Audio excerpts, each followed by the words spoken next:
never forget when it snowed in Georgia. It was also the day I came closest to death.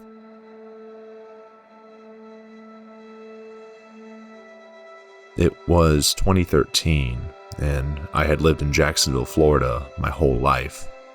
It was where I attended high school, had my first kiss, and where I graduated college. I had never really lived out on my own, as it was the cheaper option to stay with my parents. They didn't mind my presence. In fact, it was a lot cheaper for them to ask me to go pull weeds and mow the lawn as my rent than hire a landscaper. After college, I took some downtime to rest. After all, I had been in school for 17 years at that point and was about to join the workforce for the rest of my life. So I figured I was due a little R&R. During this time, I worked several odd jobs here and there. Contract work, dog walking, landscaping, anything till I could find a full-time job. I was mostly applying to jobs in cities like Atlanta, Charlotte, and Nashville. I wanted to stay in the Southeast so I could at least be somewhat close to my parents, but I really just wanted to find somewhere outside of Jacksonville.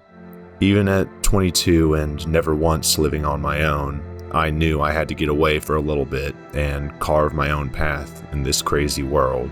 My parents wanted me to stay in Jacksonville. After all, I am their only child.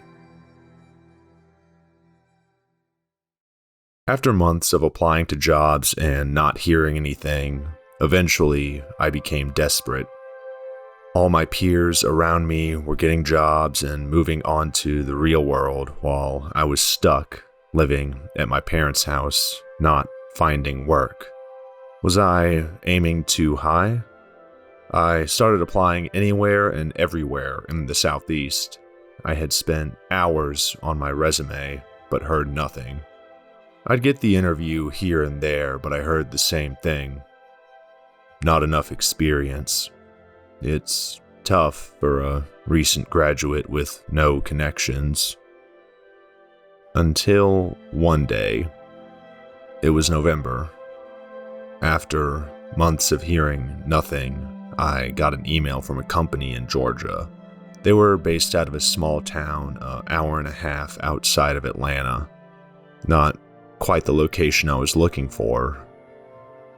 It also seemed to be one of those companies that hires recent college graduates, works them dead to the bone for a year or two, then repeats the process when those college graduates find a better position.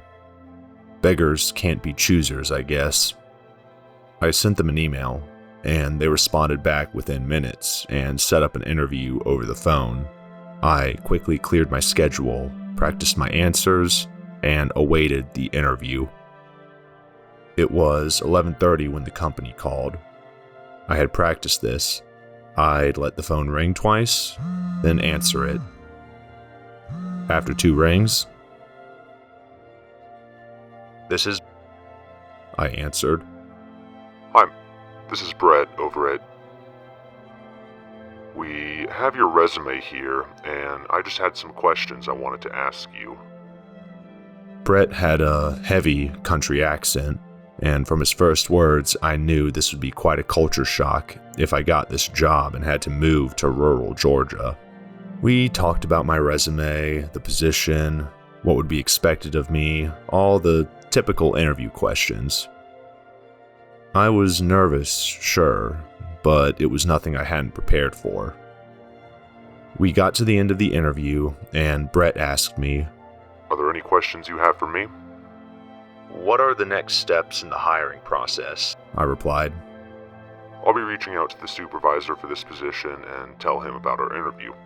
We'll email you later this week to schedule a follow-up interview. Anything else?" I paused to think of any other questions, but I couldn't. Brett responded, "Great. You'll be hearing from us, Mr. Oh, and one last thing. You were planning to relocate, correct?" I paused and thought to myself, wow, this is actually happening.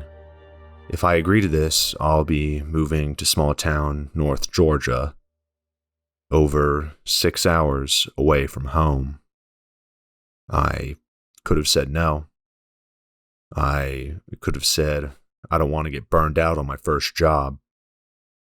I could have done so much to avoid the horrors of that night. But I was desperate.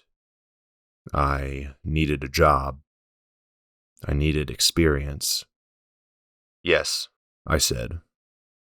I am planning to relocate. Excellent. Talk to you later this week. Brett said. He hung up the phone.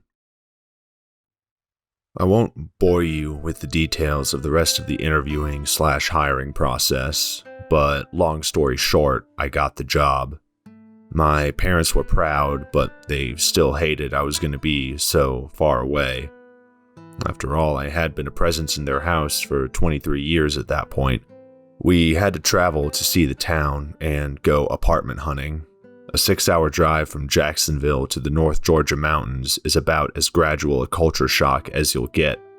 From the sunny beaches, to the concrete jungle of the highway, to the rolling fields of rural Georgia, to climbing the green hills of the Appalachian Mountains, until we finally arrived. Brooksdale, Georgia. Population, 5,000. From what I counted, only 3 red lights in the entire town. That's better than only one, I guess. The whole town was quiet, apart from the country club on one end of the town and the dive bar on the other side. I couldn't really find the middle class in the town. You were either old money rich or broke poor.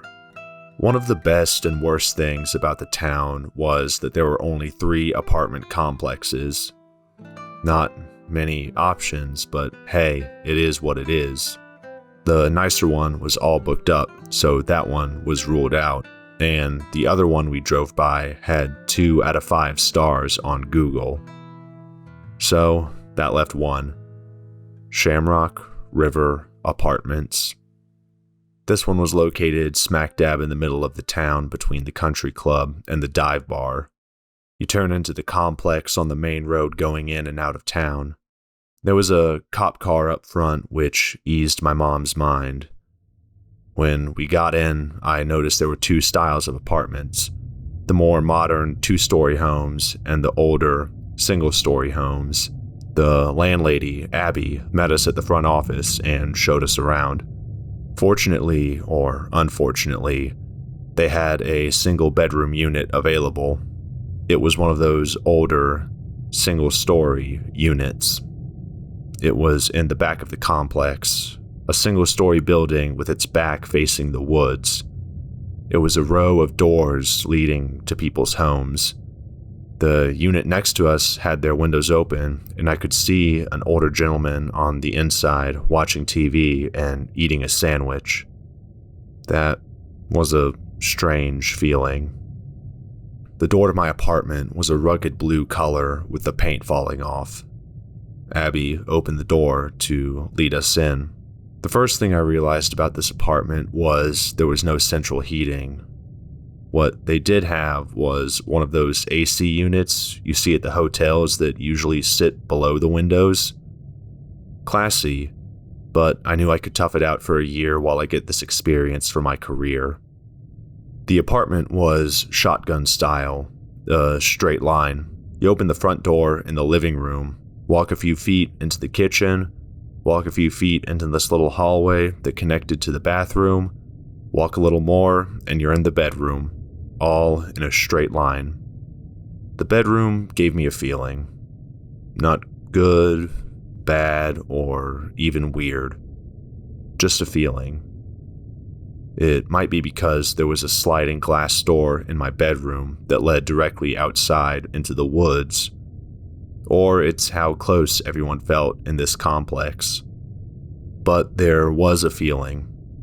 The sliding glass door definitely gave me a vibe, but there were blinds, so no one could look in.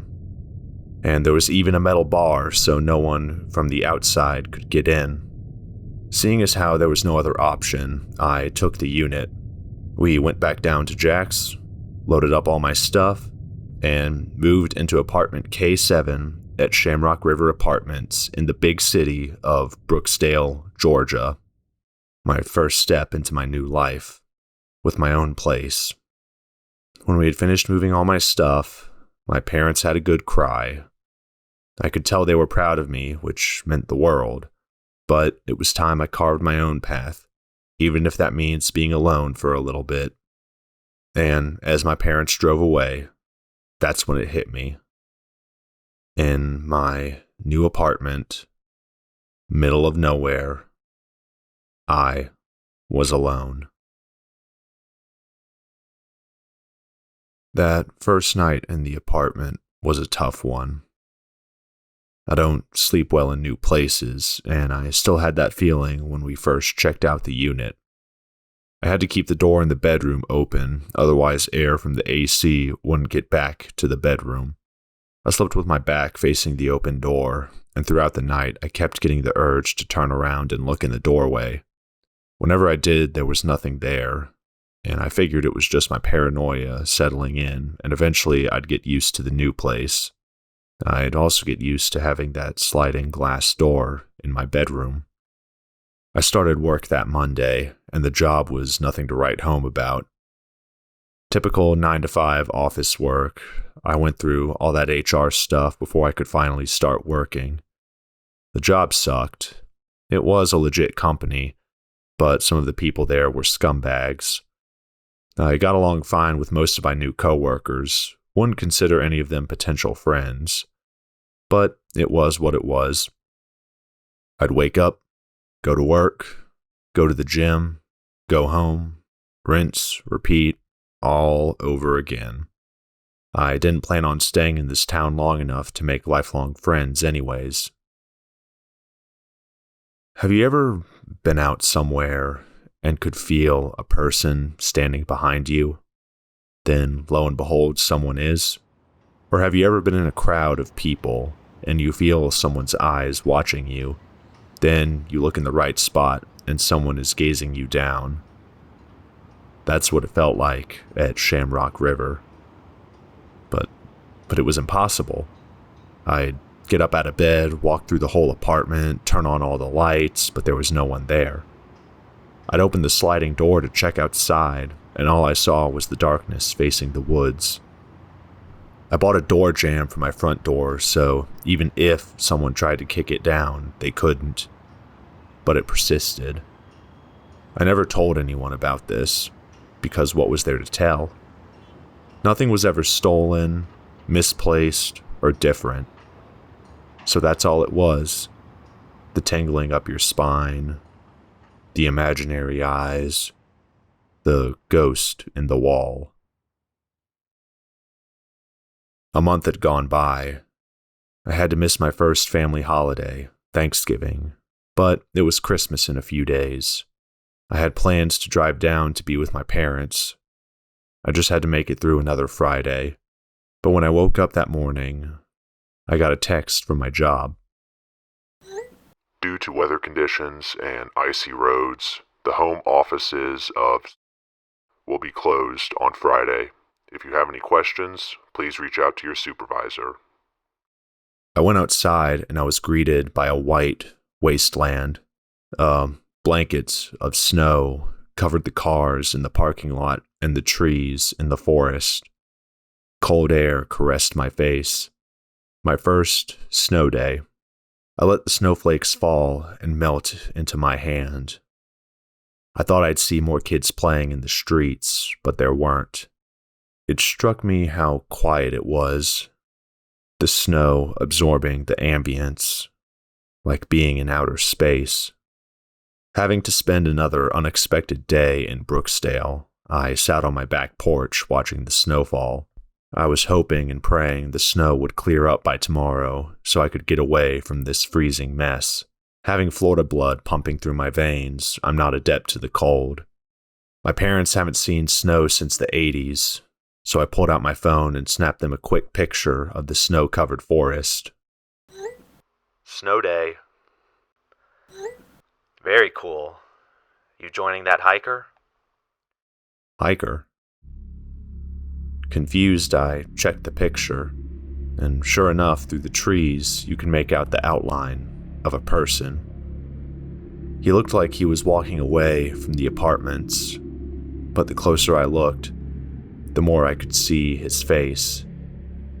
His eyes. They were looking at me. That same feeling came over me.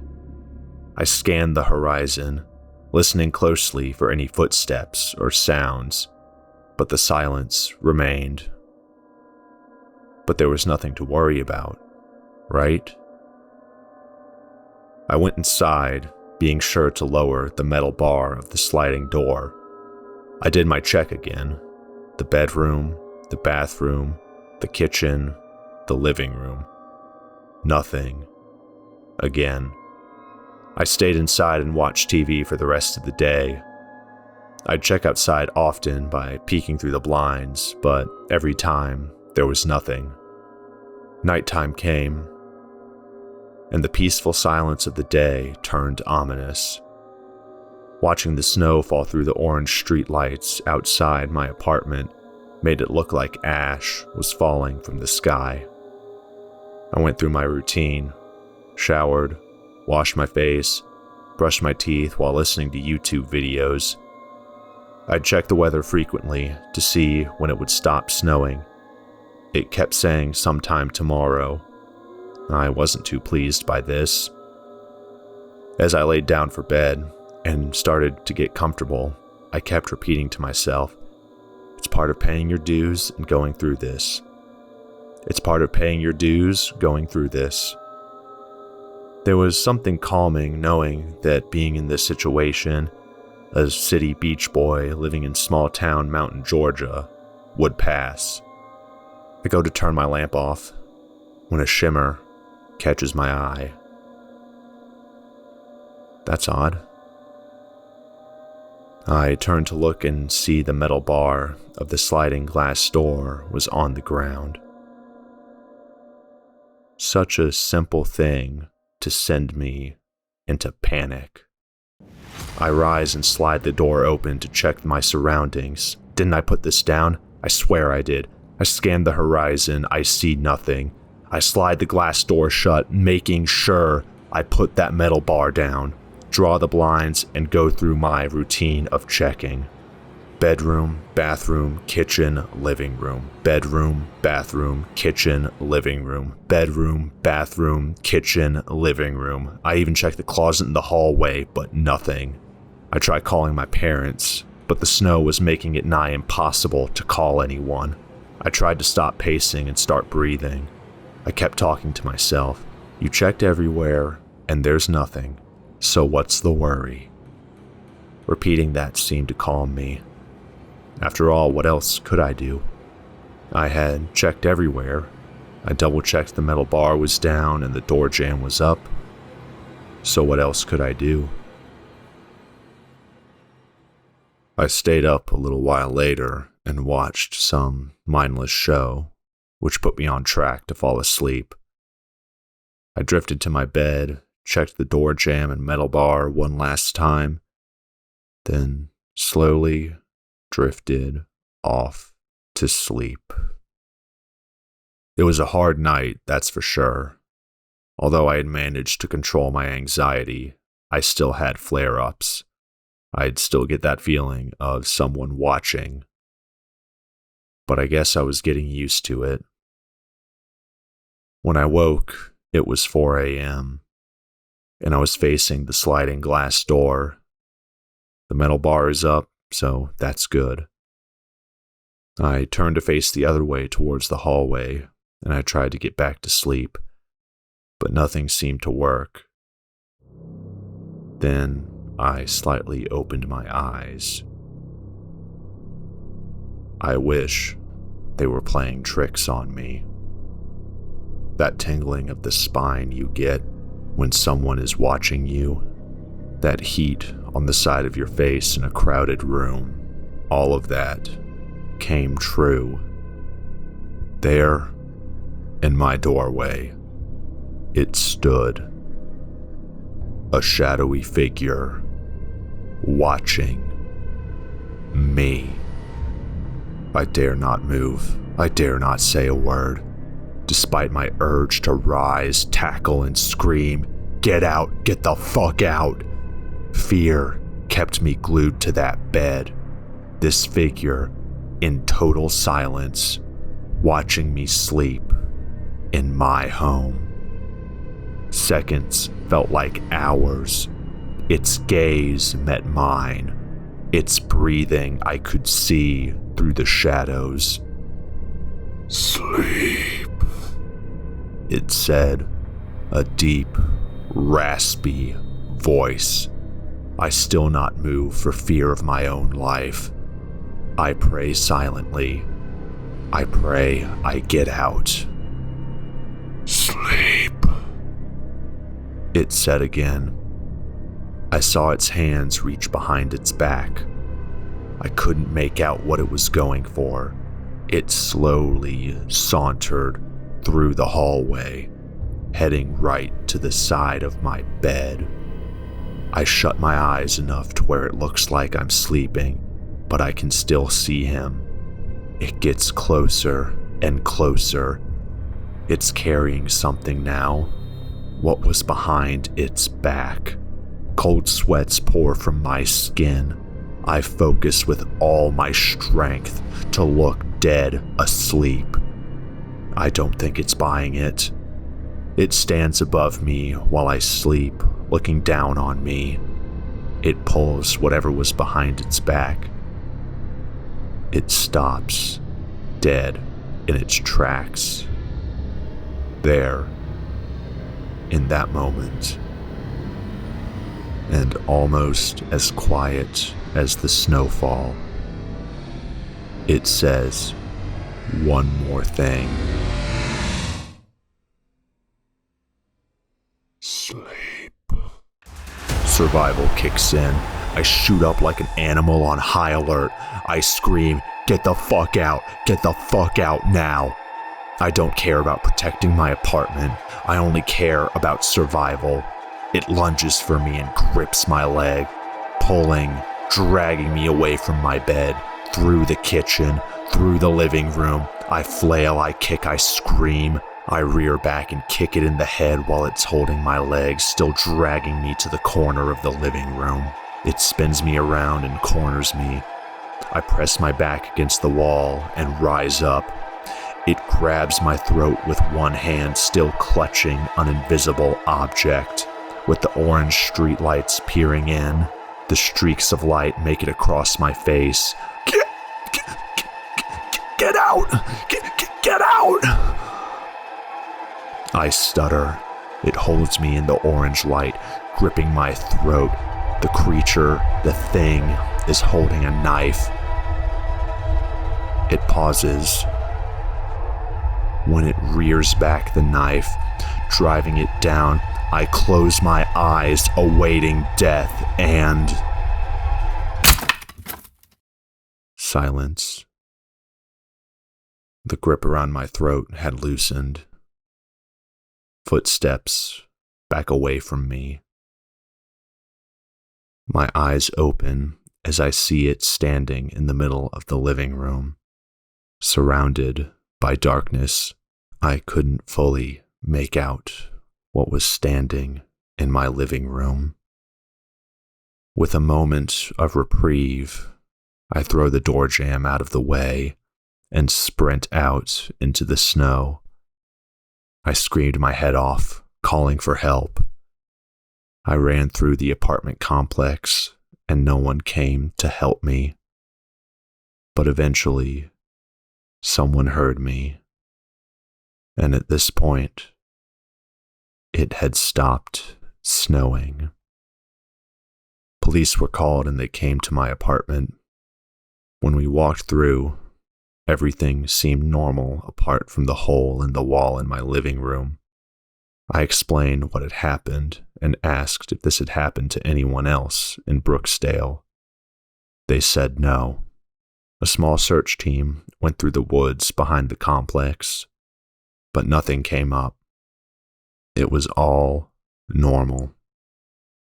The sun rose on a new day, and the roads were cleared for driving that afternoon. I went back home to Jacksonville and hugged my parents a little tighter.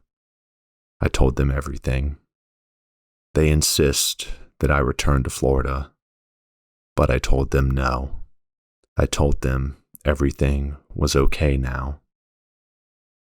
I told them it didn't want to hurt me. I finished up my lease, and by 1 year, I had enough experience to work somewhere new, somewhere in a bigger city. And I did. I never had another night like that one. The apartment felt safer after they installed new doors in the bedroom. I never had that feeling again. I never saw that figure again. And once I moved out of Shamrock Rivers, I never went back to Brooksdale, Georgia, ever again. I'll never forget when it snowed in Georgia.